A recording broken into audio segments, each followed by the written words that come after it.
Imagine you walk into an interview and the interviewer asks you a question.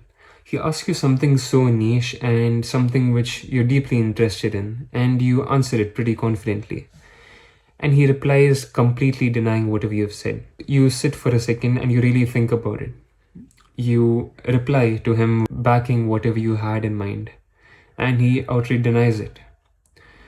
He denies it so well that you end up admitting to him that you were wrong about it in the first place. I was talking to my friend and he went through a very similar situation recently, and this kind of got me thinking, how do narcissists lead so well, and how do they convince people that they're worth their time and effort? So we all probably have seen people in power and we wonder, like, how did they get into that position? What makes them so special, and why do people struggle to get to that place? Politicians especially, prime ministers or presidents who have no idea what they're doing, but they are credited for every good thing that happens in the country, and everything bad that happens, it's almost as if it's not in their control, right? That's how it's portrayed. We can't really understand how they made it that far or how they made it that high up, and that too usually super quickly, right?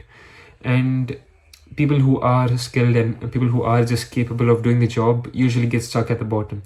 So how do they even make it there? What makes them so special? If you've ever dealt with a narcissist, you'd know that they never admit they're wrong, forget apologizing, right? And they lead with such conviction that you often get convinced that you're wrong about something, or you were wrong for bringing it up in the first place. But it's also the same trait which pushes them so high up on the ladder. And people who work behind them usually think that, okay, this person is probably right because of the amount of conviction they have, or their plan is definitely going to work, even though it doesn't seem like that on paper. I'm not making this video in support of narcissists or defending them, right? Or asking you guys to be like them. This isn't about proving narcissists being right or them being actually nice people, right? They have so much unresolved trauma which they are not willing to work on, which doesn't give them the leniency, or which doesn't give them the right to treat other people poorly. But we can still learn something from them, and that's the amount of conviction that they have with whatever they're doing.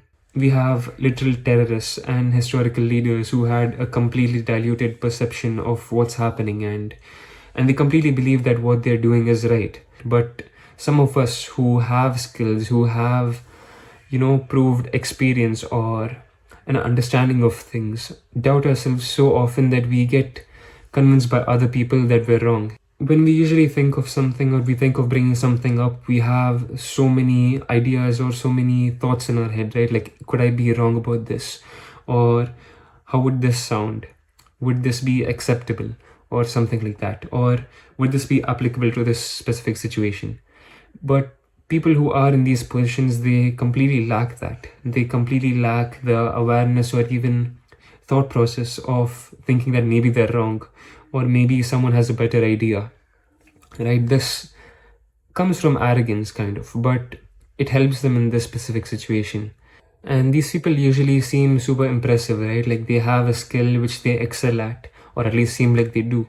And once you believe that, or once you admire that, you start transferring that to them just being right about everything, right? Like we have so many instances where scientists have been wrong, but just because it's a scientist saying it, we end up agreeing or taking it in without really doubting it or without questioning it. Often when we share our opinions or perspectives on things, we're just trained to say that, like, I'm not sure if this is right, or this might be dumb, right? But that's not how we're really supposed to be speaking. And I used to do this super often as well, right? Like every time I said something, I'd ask the other person, like, does that make sense?